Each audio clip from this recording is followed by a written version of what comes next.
ছিল মুসলমান, রাজা ছিল হিন্দু, কিন্তু রাজা সবসময় প্রজাদের পক্ষে। পলিটিক্স কিছু ক্ষেত্রে এত নোংরামি করেছে। এক্স্যাক্টলি। মানে পলিটিক্সের অনেকগুলো সংজ্ঞা আছে, পলিটিক্সের আসল সংজ্ঞাটা খুব উচ্চ মার্গের। মানে শ্রেষ্ঠ নীতি হচ্ছে রাজনীতি, কিন্তু আবার ইংরেজিতে আছে politics is nothing but polluted tricks. Polluted risk, polluted tricks, ও পলিউটেড ট্রিক্স। Yes. আচ্ছা আচ্ছা আচ্ছা।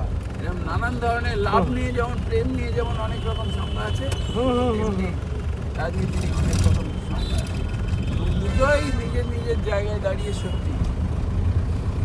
অমলদা, আপনি এই আপনার কথাগুলো শুনে আমার ভালো লাগলো, এবং অনেকেই আমার মনে হয় যে এই কলকাতাতে অনেকেই আছে যারা আপনার এই চিন্তাভাবনা শরীর বহন করে বা আপনার এই চিন্তাভাবনার শরীর।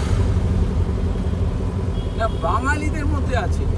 সে বাঙালি তো একটু ইন্টেলেকচুয়াল জাতি, যতই বলে। এক্স্যাক্টলি। আমি তো 40 বছর ধরে সিনিয়রই বলা যায়।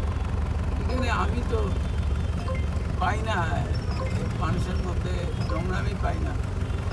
আর আমি এমন একটা ক্রস সেকশনে কাজ করি, বহু লোকের সঙ্গে আমার মেলামেশা হয়। হুম হুম। বেশিরভাগ মানুষ ভালো, কিছু মানুষ অনেক কম আছে।